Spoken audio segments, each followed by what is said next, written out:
চট্টগ্রামের রাঙামাটি, বান্দরবন থেকে শুরু করে বেশ বিশাল একটি অঞ্চল বলা যায়। মানুষ পানিবন্দী হয়ে আছে, পাহাড় ধসের মতো ঘটনা ঘটেছে এবং মানুষ সেখানে মারাও যাচ্ছে। একই সাথে আ উদ্যোগ নেওয়া হয়েছে সরকারের পক্ষ থেকে ত্রাণ পৌঁছে দেবার।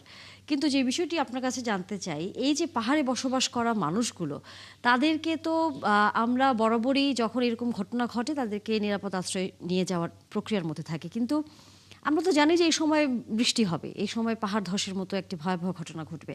আগে থেকে কেন আমরা এই ব্যবস্থাপনাটা করতে পারি না? জি, আপনাকে ধন্যবাদ। দর্শক যারা শুনছেন সবাইকে সালাম।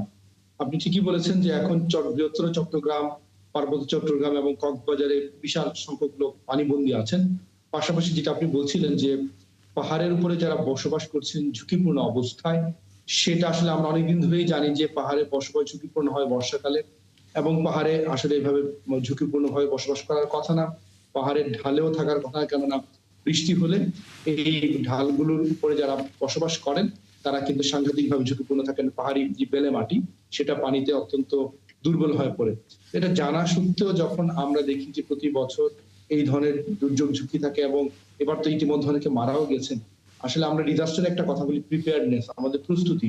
আমরা যখন জানি পাহাড়ে বসবাস ঝুঁকিপূর্ণ, পাহাড় একটা সেই অর্থে ক্রিটিক্যাল এরিয়া যেটাকে সংরক্ষণ করার কথা রাষ্ট্রের, এবং এই ধরনের পাহাড় কেটে পাহাড়ের ঢালে বসবাস করা অনেক ক্ষেত্রেই রাষ্ট্রীয় আইনে অবৈধ। আমাদের যে ল্যান্ড ইউজ জোনিং সেটা পারমিট করে না। তাহলে দিনের পর দিন হাজার হাজার লক্ষ লক্ষ লোক কিভাবে এই পাহাড়ের ঢালগুলোতে বসবাস করেন বা পাহাড়ের উপরে ঝুঁকিপূর্ণ বসবাস করেন।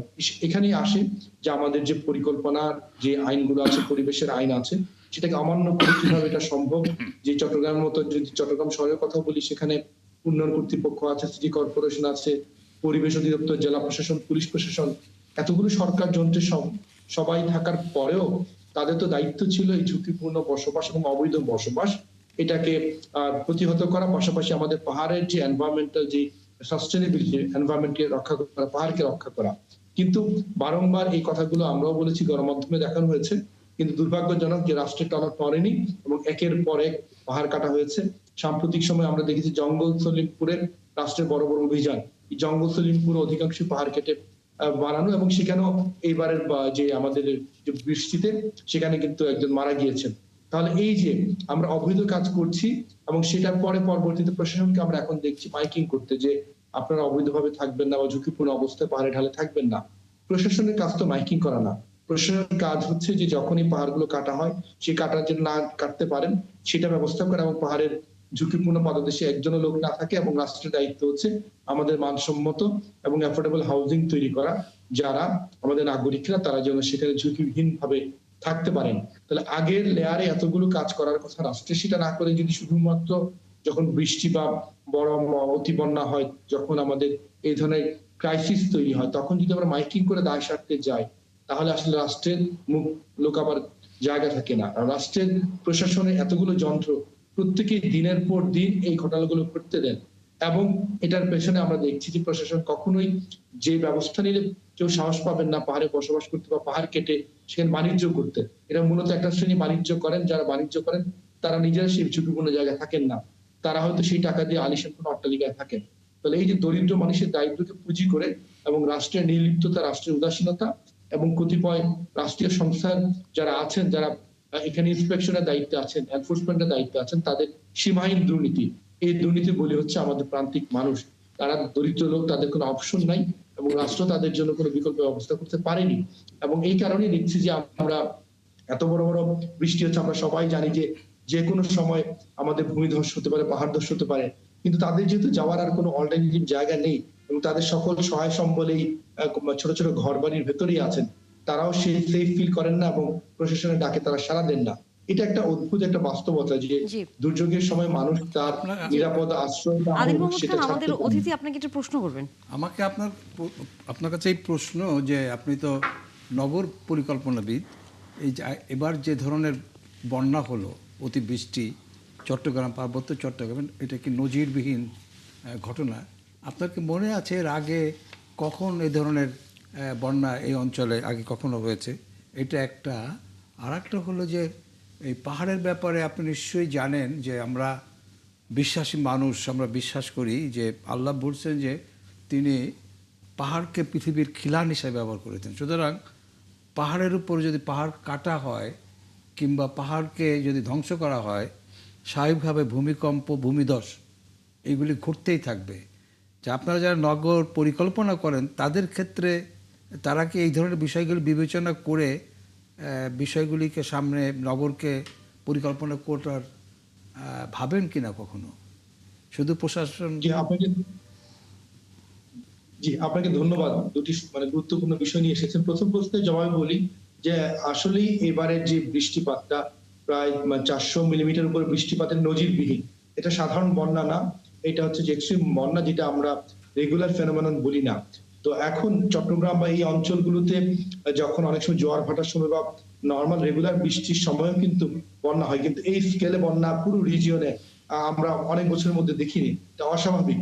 কিন্তু যেটা প্রশ্নবোধক সেটা হচ্ছে যে চট্টগ্রামের বৃহত্তর চট্টগ্রাম অঞ্চলে বা কক্সবাজারের অন্যান্য জেলা শহরের মূল শহর এলাকাতে আমরা দেখেছি যে এমন অনেক আমাদের পানি নামার জায়গা, ন্যাচারাল ড্রেনেজ সিস্টেম, জলাশয়, জলাধার বা ঝিরিগুলা যেগুলো পাহাড়ি এলাকায়, সেগুলো ভরাট করা হয়েছে। পানি নামার জায়গাগুলো ভরাট করাতে আমাদের ওয়াটার রিটেনশন যে ক্ষমতা সেটা কমে গিয়েছে।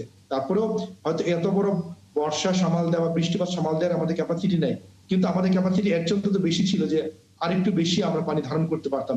এটার জন্য আমাদের যে বিধ্বংসী নগরায়ন, স্বেচ্ছাচারী নগরায়ন এবং আমাদের যে রাষ্ট্রের যে তার যে এনফোর্সমেন্ট এবং তার যে ডেভেলপমেন্ট কন্ট্রোলের যে দায়িত্ব, সেই দায়িত্বের অবহেলা দায়ী। পাশাপাশি আরেকটা প্রশ্ন করেছেন যে নগর পরিকল্পনায় পাহাড়কে গুরুত্ব দেওয়া হয় কিনা।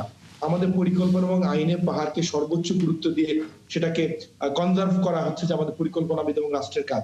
আমরা যখন মাস্টার প্ল্যান করি বা স্ট্রাকচার প্ল্যান করি, চট্টগ্রাম এলাকার জন্য কিন্তু মাস্টার প্ল্যান, স্ট্রাকচার প্ল্যান আছে, একটা আপডেটিং এখন চলছে তার প্ল্যানের। তো সেখানে কিন্তু পাহাড় কাটার কোনো সুযোগ কোনোভাবেই নাই। তাহলে আমাদের প্ল্যানে কখনো এটাকে অ্যালাউ করা হয় না, যেটা আপনি বলছিলেন যে সৃষ্টিকর্তা পাহাড়কে খুঁটি হিসেবে রেখেছেন। এই খুঁটিগুলোকে যদি আপনি ধ্বংস করে দেন, এটাকে যদি আপনি ছোট করেন বা এটাকে উধাও করে দেন, তাহলে প্রাকৃতিক ভারসাম্য নষ্ট হবে এবং সেই ভারসাম্য যেমন পাহাড় ধসের কারণ হবে এবং বৃহৎ আকারে অবশ্যই ভূমিকম্প বা এই ধরনের আমাদের ফল্ট লাইনে একটা বড় ইম্প্যাক্ট পড়বে। কারণ আপনি ন্যাচারাল এই সব ঘটনার পর আসলে ব্যবস্থাপনাটি আসলে নিয়ে সবারই প্রশ্ন থাকে।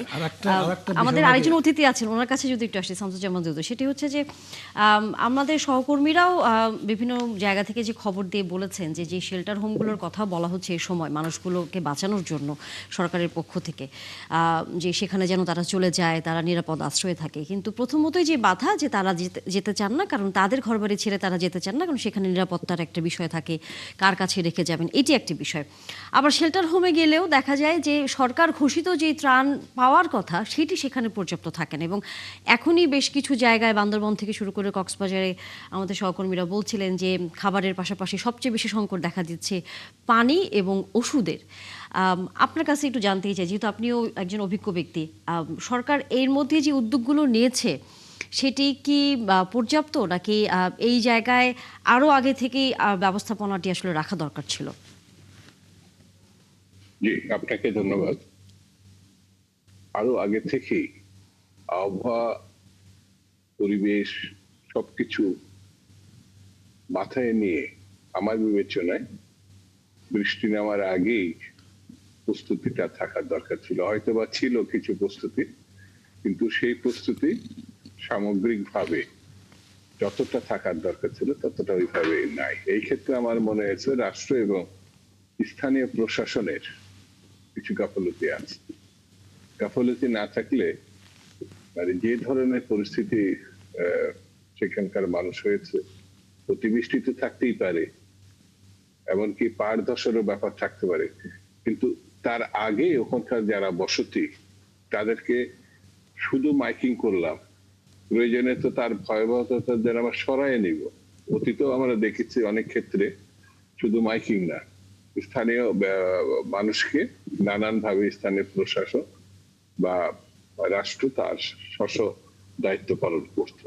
কিন্তু আজ এবার যে পরিস্থিতিটা হয়েছে, আমার মনে হয় যে নতুন প্রশাসন, নতুন সরকার হয়তোবা তাদের দৃষ্টিতে এই জিনিসগুলো অত দ্রুত ভাবে আসে নাই। কিন্তু আমার মনে হয় কিছু গাফলতির কারণে, মানে আগে তো ওই যে আমার আগের বক্তা যেটা বললেন চমৎকারভাবে বলেছেন।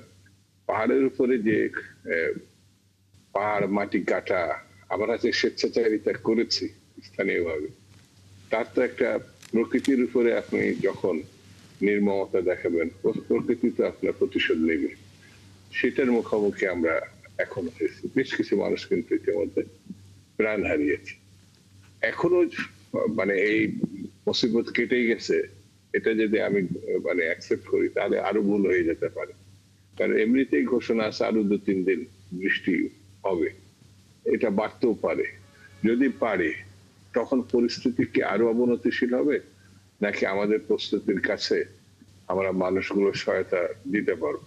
এই জিনিসটা আমার কাছে গুরুত্বপূর্ণ মনে হয়েছে।